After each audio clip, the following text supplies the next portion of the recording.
This is the Collector Car Podcast, the home for the auto enthusiast. Join Greg Stanley as he applies over 25 years of insights and analytical experience to the collector car market. He will interview the experts and throw in some fun stuff as well. All right, I'm very excited to have Wayne Carini on the Collector Car Podcast today. Wayne, thanks for joining us again. Thank you, Greg. Thanks for having me. Yeah, you were on here before covering your ultimate garage, your top 10 cars, and that's a lot of fun from a guy such as you that knows so much about cars. And I know I'm going to ask you 10 questions here. 5 are personal, 5 are about cars. But before we get to that, I know I'm dying for an update on chasing classic cars. So why don't you give our listeners a little update as far as what you've been up to? So we did 18 seasons of chasing classic cars, and we're moving on from that. We're moving to our own TV network, which is Speed Vision. Bob Scanlon, myself, and a few other guys revived the brand Speed Vision and got the copyright for it. So we're moving forward, creating some content. We have over 600 hours of library of different shows right now that are being streamed on Roku, Fubo, and different streaming networks. We just signed a deal with Amazon TV. And and we're looking at another linear network to show all of our episodes and many different other, so we want to get the old band together, as they say. So the guys that have been off the air from Motor Trend and people whose contracts are running out with Motor Trend. Motor Trend's sort of running out of gas is the way I look at it. And we're happy to pick up the pieces and move forward with our great new network, Speed Vision. I love you're bringing back Speed Vision because that's right when I was really getting into cars. And so, man, I was on that channel all the time. So that's really cool to see you bringing it back. Well, it's a brand sort of like Coca-Cola, it's like Coca-Cola disappeared, and suddenly somebody found the recipe for Coca-Cola again, and we're bringing it back. So we're so excited about it. And, this is a growing thing. We just started this about 7 months ago. And so we got to take baby steps first. We did an A and B round of funding, and we got all of our funding together so we can move forward. And it's going to be a blast. Now, is this going to be Chasing Classic Cars 2.0? No, so Chasing Classic Cars brand is owned by Discovery Channel.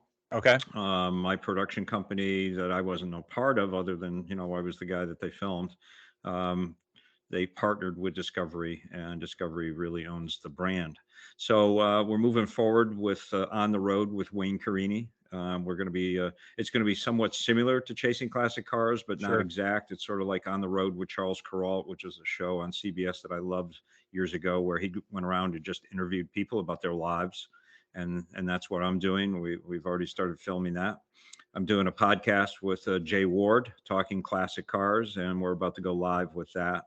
And I've got a couple other TV shows up my sleeve where other people will be doing them, but I'll be the producer and the director of those TV shows. So moving on, Chasing Classic Cars kept me away from home about 190 days a year. Wow. And making appearances and doing all those things and airplane rides. And I'm trying to cut that down to about 120, 130 days a year on the road and be a little bit more at home with my grandchildren and my family and enjoy my life a little bit more. No, that's not that it's not enjoyable. Well, I was wondering when I saw you at Amelia, I know that you didn't have a film crew with you. So I knew I wanted to ask you first thing about what was going on. So a lot of stuff there. So what are some approximate dates just so our listeners can all right, when is your, not necessarily in stone, but like it's a TV show 6 months away? Is the podcast a month away? Yeah, the podcast should be about a month away doing live broadcasts. We'll be doing a live broadcast at Pebble Beach this year as part of their seminar series. And then the show we're starting to film, we want to get about 7 or 8 episodes under a belt before we start airing it. So that'll probably be in the fall of this year. And that's the way it looks. I mean, Speed Vision's growing. So everybody stay tuned. Streaming services, Roku, Fubo, all the different streaming services. I don't know what they all are, but Amazon TV, it's going to be everywhere. Wow. Okay. No, that's really exciting. So that's really cool because I think everybody loves you chasing classic cars, collector cars, everything that you've been chasing for so many years, and we don't want that to end. So it's great that you, I guess, have a little bit more control maybe in the destiny of the show and what you want to do, right? It was funny. We've done over 200 episodes of Chasing Classic Cars. It's the longest continuously running automotive television show that there is. Mike Brewer, Wheeler Dealers, they come and they go, but we had 18 full seasons of Chasing Classic Cars and over 200 episodes. And it's the most popular automotive TV show in the world. Now, in the United States, there's other ones that are more popular, but worldwide, we're in 100 countries, and my voice is dubbed in 38 languages. Wow. It's very, very hard to conceive all that, but yeah, pretty proud of that. That's pretty cool. That's pretty cool. It'd be fun to watch. Have you watched any of the episodes where it's been dubbed over just to see what it's like? Oh yeah. So they dub me. You can still hear my voice, but it's about a 2-second delay, and then suddenly, the person that's speaking in my behalf comes on. That's hilarious. Okay. Yeah. Well, I do want to get to these 10 questions, but first, give me your Amelia Island weekend recap. I know we ran into each other a couple times. What was your takeaway? I know it was a little bit different than a normal year. A little bit different, but still pretty much the same. I mean, I enjoyed myself seeing all my friends and being there. The car season had just started. I had not attended Scottsdale this year. I had some other things going on at home. So I decided not to go. And so I went to Boca first. That was the week before Amelia. And that sort of got me, little steps first. And then bang, you hit it hard. I judged this year, which is I think it's my 14th year of judging at Amelia. So that's kind of fun to be able to do that. I showed an MG airline coupe. So that kept me busy. And then out in front of the hotel was my Type 51 Bugatti Persang, which is great. John Bothwell, that represents Persang, borrowed it again this year to be able to show it. And to have your Bugatti Type 51 in front of the hotels and be able to jump in it at any time and take it for a blast down the street, it makes the car show all that much more special. Yeah, I saw you. I think it was last year when you just got it tearing in and out of one of those hangar parties in it, man. That was fun to watch. That was cool. Yeah, it's really great, and people love that car. So it's a great experience. And then of course, going to the car show itself and seeing Saturday. I mean, that place was so packed on Saturday. It was amazing. I think their overall total was something like 30,000 people for both Saturday and Sunday combined. That's a lot of people. And that is a lot of people, yeah. And so to see some changes, but not a lot, not huge changes. And I think it's good in some respects. I wish that the awards ceremony would include the runner-up in class, and they do it a little bit differently. And then I think that their award winners, the first in competition, the best in show competition, best in show elegance, were perfect choices. We had the Voisin from the Mullen collection. And then of course we had the number 21 250 LM that won Le Mans. Yeah, and can't get much better than that. No, part of the Kennedy Nart racing team car. So I think two great choices for best in shows. Yeah, no, that's really great. My one big regret is when you're out there, I'm showing you my little hypo Mustang I found last year at the Amelia. I didn't get a picture of you. That's one question my wife had asked. You don't have a picture of Wayne in front of your Mustang? I'm like, didn't even cross my mind. Sorry. I saw you driving and past us. We were standing on the side of the road. You went blasting past us. So we were getting off the bus coming from RM, and you zipped by us. So yeah, it's a great car, man. What a find. That was, can't believe I found it during Amelia Island Car Week last year. Things are still out there. So that's good. Things are still out there, and it showed that you have persistence and patience like I do. And it took you a little bit of time to get it out of the guy's hands, but you got the job done. I love those cars. It was one of my favorite cars. A K-Code Mustang is by far one of the best cars made. Well, I want to step up to the GT350. I don't know about a 65, but maybe a 66 one day. Yeah, well, I've got a 65, and I don't regret the day I bought it at all. I mean, it's just and not because of the value of the car, because it's probably doubled since I bought it, but yet just the way it drives. It's really a fantastic car. Yeah, that's really great. Well, let's get to these 10 questions, or else this will be a 10-hour podcast. All right. Right. All right. Now, you correctly pointed out that my number 10 question was a repeat. So I do have a surprise question at the end. So get ready for that. All right. So every other one, first one's going to be a car. The second one's going to be personal. So what was your very first car? 1953 Chevrolet four-door sedan. That was the neighbor's car. It was parked in the shed with two flat tires. and I mowed the lawn, and I asked how much he wanted for it. It was Mr. Acanero. And he was an older gentleman, and he said, "Well, it's not for sale, but if you mow my lawn all summer, I'll give it to you." Oh, wow. So I mowed the lawn for him all summer, and every week I'd go, and of course I'd pump the tires up. I'd sit in it and pretend I was shifting. I did everything in the world. I was 12 years old at the time, and he gave it to me at the end of the summer. Now, is this a situation where the car did not move and you mowed around it every time, or did he drive the car No, constantly? no, it was in the shed. So it'd been a car that a lot of the people, when you own land in certain areas of the country, you just when the car just doesn't go anymore, you park it. Yeah. And that was the case with this. The muffler had fallen off, and rotted out, and he was, the brakes were starting to lock up, I guess, is what he told me. So he parked it. We were able to drag it out with a tractor, put it on my father's trailer, bring it up to the shop, put all the brakes on it. Of course, I cut the muffler off because I wanted a straight pipe. We Sure. had a farm. I grew up on a farm of 300 acres, and it was a fruit farm. So a lot of roads all going up in between the apples and peaches and pear trees. And so it was my lot car, and I got to drive it all around. 12 years old, being able to drive your own car was pretty cool. No, that's awesome. That's great. All right. So now for a personal question, what is your favorite family memory? Oh boy, I think that's a very tough one. I think more than anything, it's a present type of a thing. I have a grandson who's 7 years old, and I think the best memory I have with him is when he was 5. I asked him what he wanted for his 5th birthday more than anything from his pop-up. And he said, "I want to go for a ride in the Pierce Arrow." So we have a 1916 Pierce Arrow touring car, beautiful car, model 38.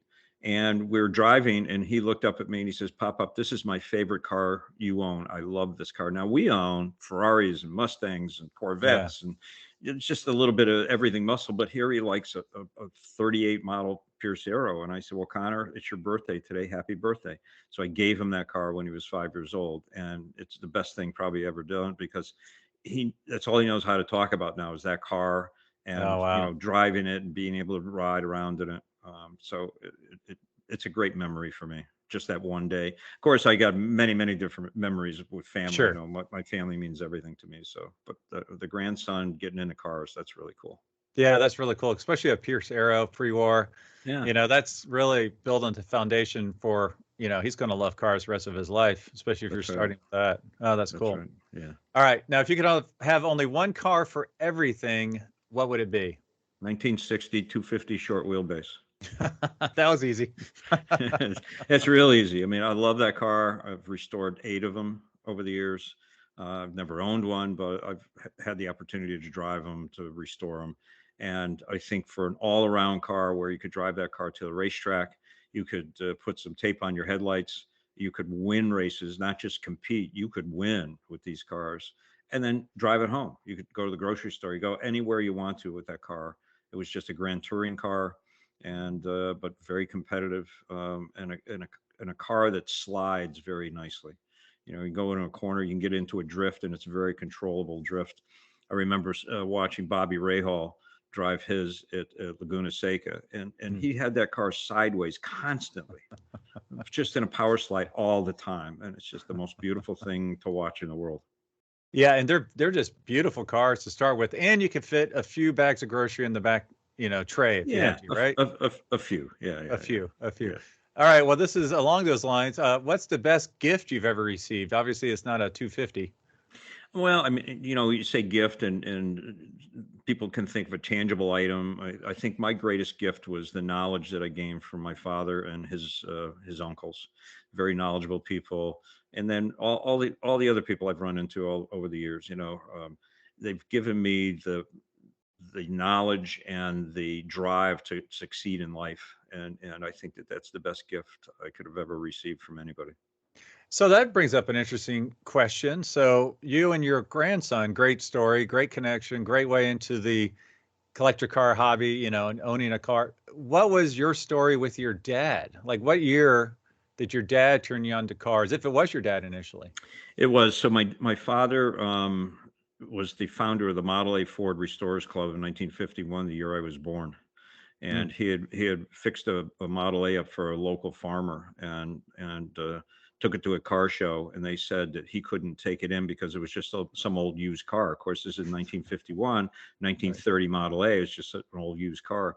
And Packards and all sorts of brass cars were in there, Thomas Flyers and stuff, and they just looked at that little piddly Model A and they said, you can't come. So he on the way home, he was with a friend, Bill Hall, and he said, Bill, I'm going to create a car club that they can't come to. And it was the Model A Club. And they said, well, there is a Model A Club. He says, well, I'm a Model A restorer. We're going to call it the Model A Restorers Club.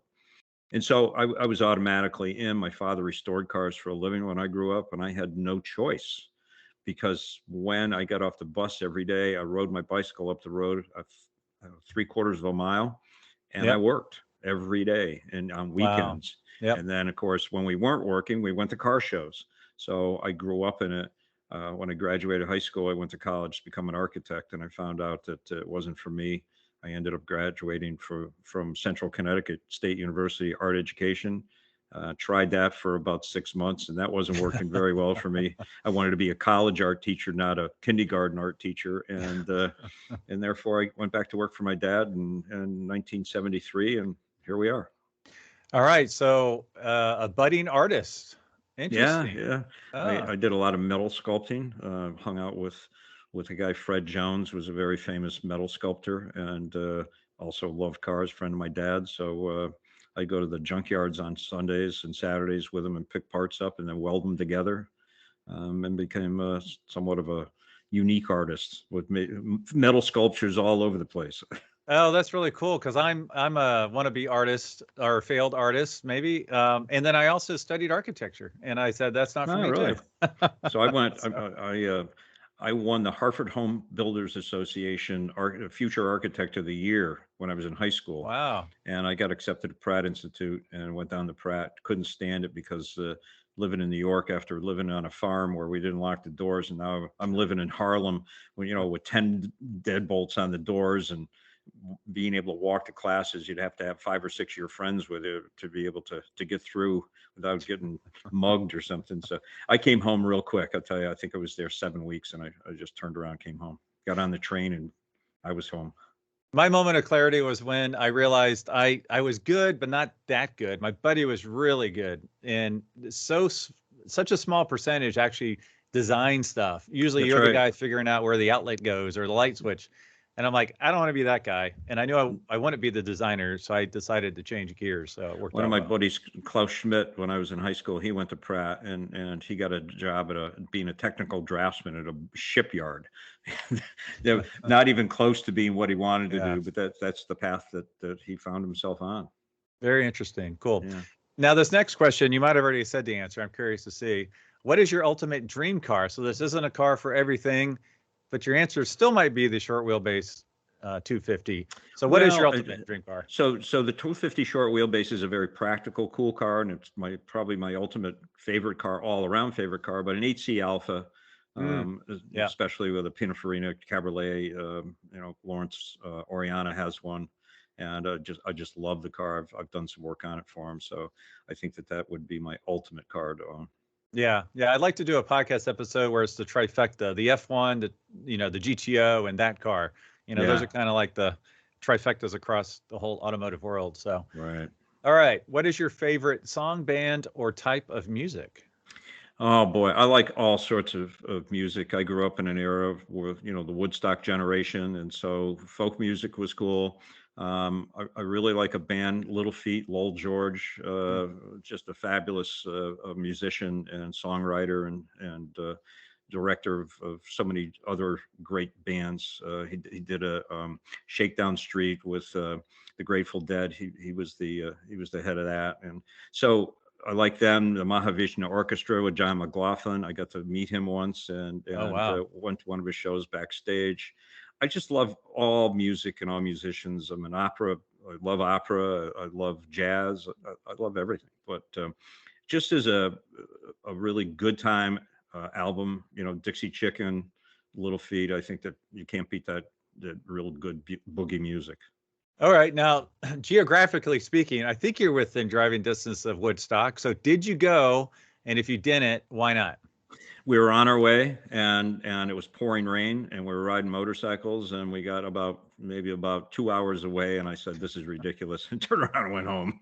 That was it. So the intentions were good, but in the end, I'm sort of glad we didn't go. It turned into be we had a few friends that did go, especially classmates in high school, and I wasn't into taking drugs or anything like that. And I guess that maybe that was a deterrent too. I was glad I didn't go and have to put up with all those other floating people.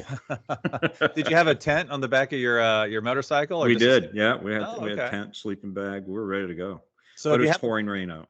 yeah, Just if you have a big picture of deterrent. you in 70s garb, please send it and I'll throw it Oh, up. I will. Yeah. I had a beard down to the middle of my stomach and a ponytail down all the way to the belt line in the back. So yeah. Oh my But gosh, you could tie yeah, your beard to ride your motorcycles that way. Rode bikes for years like that. Oh, that's awesome. Yeah, I'd love Yeah. to see a picture. All right. What is your most embarrassing automotive moment? And addition to this is, did it happen while filming your TV show?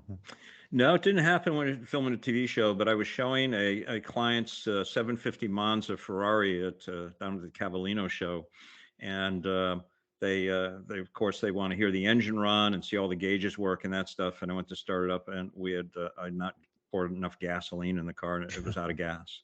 So Right. they give you 5 minutes to correct any issues, and so I hightailed it, and that was oh gosh, that's got to be close to 30 some years ago, and I ran to the trailer, got the can of gas, and came back and poured it in. And the judges came back, heard it run, saw the gauges, and that was it. But pretty embarrassing moment when the judges are all hanging around your car and you're vying for one of the best competition cars at the show, and it doesn't run because Yeah. the idiot forgot to put some gas in it.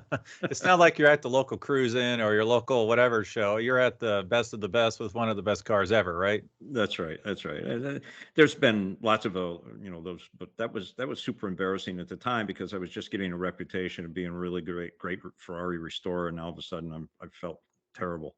Of course, Right. we didn't get any points deducted, which was fine, and still didn't win, but that's okay.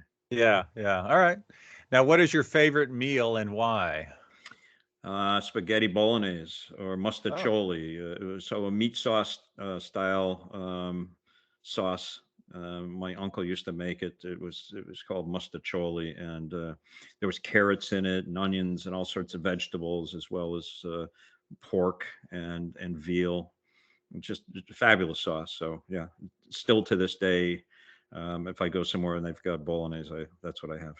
Wow. I don't eat as much as I used to, though. I cut it into a quarter size, and that's all I eat. You're making me hungry here. All right. Yeah. All right. We got 2 more to go. What is your proudest automotive moment?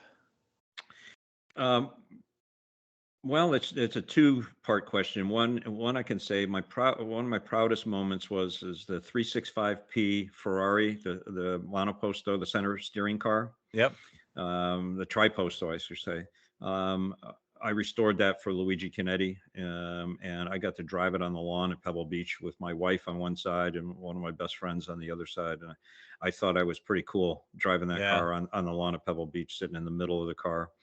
We also stored that car for Mr. Canetti at my garage at my house, and I used to take my 2 daughters out with child seats, one on each side of me, driving around town in that car. So yeah, that was a pretty proud moment. I think the other one, and I'd be crazy not to mention this, is that I'm very proud of our Chasing Classic Cars show. I lucked out in meeting Jim Ostrowski, who's the head of the production company, because of an article that was written about me in the New York Times. And he called me the next day, and it took off like crazy. We didn't think we'd get 1 season out of this thing, and here we are, 18 seasons later, and over 200 episodes. I'm very, very proud of that. And I feel like based on everything you have going on right now, a year from now, that answer will be different, because I think it might be everything you got going now is like quite a mountain you're climbing. So that'll be really cool to see it come to fruition. And another thing too is that I haven't changed. I mean, people say, "Oh, geez, you seem like a normal guy." I say, "Yeah, well, so what?" I mean, TV. I guess TV gets to people, being famous, and it doesn't get to me at all. It's just doesn't bother me at all. My focus is on my family and my business, and then the other stuff comes later. Yeah, for sure. All right, the last question, which you do not know what it is yet, but Looking around behind you, I see a lot of cool stuff, some classic headlights, a little, not die-cast, but a really cool car, some posters. So if you had to give everything you owned away, what would be the last item to go? As far as tangible items, Tangible items. Dogs don't count. Oh boy, I think right now probably the Shelby GT350. Oh, okay. Yeah, I mean, I look around we're supposed to be selling some cars and not buying anymore, but it doesn't happen that way. So it's sort of like asking someone what's your favorite child in the family, or what's your favorite grandchild, and it's just you can't pick a favorite. So I'm a hoarder when it comes to things sometimes, and I love different things. As you can see in the background, I've got some wood lights and some E&J headlights. I've just chased those for years and finally got them. That's a Spin Dizzy that's in the back there. That was given to me by Eric Zausner, and Eric was the authority on Spin Dizzies and wrote a big book about Spin Dizzies. And I did him a favor once, and he said, "How much do I owe you?" I said, "Eric, you're a friend of mine. I don't collect money from friends for doing simple favors." And so I've got 4 of those Spin Dizzies from Eric's generosity of repaying me. That's the way he repays me. So now, those ones that have the little gas engine that spin around yes, on a tether? Yes, yeah, Okay. tether cars. So between Eric and I can't remember the other gentleman's name, but there Spin Dizzies were brought back to life actually with those guys. Eric wrote a beautiful coffee table book about Spin Dizzies, and it's funny. He published 1,000 of them, and every one he wrote in. So number 1 of 1,000. Instead of saying it's the first one, it was just 1 of 1,000. People say, "Look I got Eric's first one." I go, "No, you didn't really read the way it's written." Right. Yeah. Oh, that's great. Unfortunately, we just lost Eric. He was a great hot rodder and just the greatest guy in the world. Oh, that's too bad. Yeah. Yeah. Well, I really appreciate your time. Is there anything else you wanted to cover on the Collector Car podcast? Well, I want to thank you for your podcast and all the information that you give us. I actually, out of the clear blue, I read one of your, and you do a newsletter too. So I mean, I enjoy that very much, listening to you as well as reading your articles, and being part of RM is really great. I appreciate everything you do for them. That's the auction world is a very unusual world at the present time. Yes, it is. So, but everybody's doing okay, and RM will move on and be bigger and better, as well as Broad Arrow and David Gooding and Bonhams. I mean, there's plenty of space for everybody in the world. So hopefully everybody will get along and things will be great again. I'm sure we will, and I think you're just like me. I just want to go there for the people and the cars. I'm kind of on the the outside of everything. So it's just like I want to enjoy the cars. I explain to everybody. It says, "Well, what do you think of this?" And I say, "I am Switzerland. I don't want. I'm even. I don't know. I don't want to know anything about the politics." Right. I'm right there with you, buddy. So, all right, Wayne. Well, thank you so much for being on the Collector Car podcast. See you, Greg. Thanks for listening to the Collector Car Podcast. Don't forget to give us a nice rating on iTunes, and be sure to follow us on Instagram and everywhere else at the Collector Car Podcast.